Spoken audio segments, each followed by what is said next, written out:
अस्सलाम वालेकुम। मेरा नाम फ़ातिमा रज़ाक है और आज हमारा टॉपिक है प्रीफ़िक्सेस और इसके बाद हम साइंटिफ़िक नोटेशन को देखेंगे। तो बेसिकली आज हमारे 2 शॉर्ट क्वेश्चंस प्रिपेयर हो जाएँगे। तो प्रीफ़िक्सेस के बारे में देखते हैं कि प्रीफ़िक्सेस क्या होता है।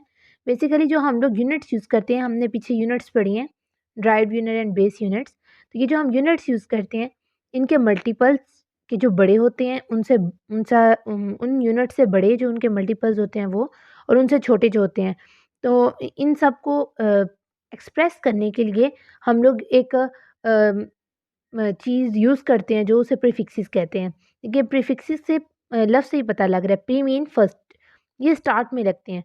जैसे जो यूनिट है, जैसे मीटर है, तो प्रीफिक्स उससे पहले लगेगा। जैसे किलोमीटर, ये उसका प्रीफिक्स है किलो, ये उससे पहले लगेगा। ठीक हो गया? और उसके बाद आगे इसकी एग्ज़ाम्पल, हम इसकी एग्ज़ाम्पल ज़्यादा अच्छी तरह समझ सकेंगे कि इसमें देखिए पहले तो मैग्नीट्यूड है ना, जो हमने पहले पढ़ा था कि एक मेज़रमेंट करने के लिए 2 चीज़ें चाहिए होती हैं, एक मैग्नीट्यूड चाहिए होता है और एक यूनिट चाहिए होती है। तो इधर हमें 2 चीज़ें मिली हुई हैं जो कि है 20 हमारे पास मैग्नीट्यूड है और ग्राम हमारे पास यूनिट है और ये जो किलो क्या है, ये किलो हमारे पास प्रीफिक्स है। ठीक हो गया? सम मोर इसकी कुछ एग्ज़ाम्पल्स मैंने और लिखे हैं नीचे और वो ये हैं, देखिए ये ज़्यादा यूज़ होती हैं। किलो तो आपको पता है, हम लोग ग्राम की जगह किलो ही बोलते होते हैं जब कोई चीज़ लेते हैं।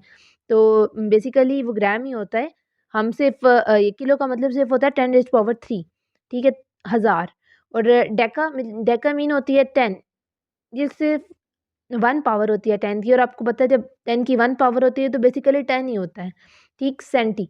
अब सेंटी में क्या होता है कि 1/100, सेंटी मीन 1/100, ये देखिए 1/100, तो ये होता है हमारे पास सेंटी। उसके बाद है हमारे पास मिली। मिली का मतलब होता है कि हमारे पास 1/1000 है।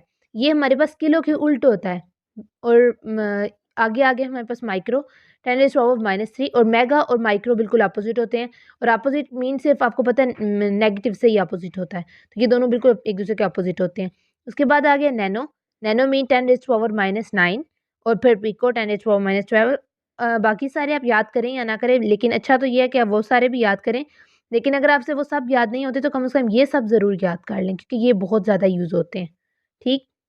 हमारा नेक्स्ट शॉर्ट क्यू है साइंटिफिक नोटेशन। अब साइंटिफिक नोटेशन के ऊपर बहुत ज़्यादा कंफ्यूज हो जाते हैं बच्चे। देखिए ये जो बहुत बड़ी-बड़ी यूनिट्स होती हैं ना, बहुत बड़े-बड़े नंबर्स होते हैं, हज़ारों, करोड़ों, लाखों में, और फिर उसके बाद टर्म्स आ जाती हैं। नीचे एग्जांपल में भी है 1, 6, 7 और आगे कितने ज़ीरो हैं। तो इस तरह की जब टर्म्स आ जाती हैं ना तो बहुत मुश्किल हो जाता है कि उनको आप बार-बार आप इतने ज़ीरो लगाकर बोलें, तो ने मुश्किल हो जाती है वो चीज़ इस तरह। और फिर हमें जब साइंस में यूज़ करनी पड़ती है ना, तो हम इतनी ज़्यादा बड़ी-बड़ी टर्म्स को यूज़ नहीं कर सकते हैं। तो उसके लिए एक तरीका निकाला गया, एक नोटेशन निकाला गया, एक वे निकाला गया कि जिसको साइंटिफिक नोटेशन कहा जाता है। ठीक है? और इसमें ये होता है कि जब देखें ये जो आगे 6, 7, 0, 0, 0 जो आगे ज़ीरो लगे हुए हैं ना, ये ज़ीरो और पॉइंट से हमने जहाँ पॉइंट लगाना है, उससे पहले जितने भी नंबर हैं, उतने हम 10 की पावर लगा लेते हैं। देखें, अब हमने कहाँ लगाया है, पॉइंट हमने लगाया है 6 से पहले, तो 6 से लेकर हमने उस आखिरी ज़ीरो तक काउंट किया और वो था 8 और हमने 10 की पावर लगा दी 8। तो इसी तरह हमारे पास इसकी साइंटिफिक नोटेशन की फॉर्म आ गई है।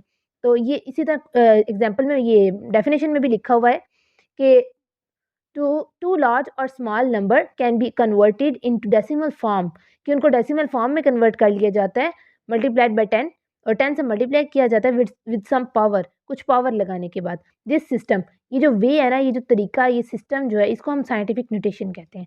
ठीक है? और इसके लास्ट पे एग्जांपल जो टू स्मॉल किया वो भी मैंने लिख दिया, मैंने क्या, आप कंफ्यूज ना हो जाएं। तो ये देखिए 0.00000 और 1 to 5, ठीक है? और 1, अब क्या हुआ है कि वो पॉइंट पहले लगा हुआ था, हमने उठा के कहाँ ले आए हैं, 1 के बाद।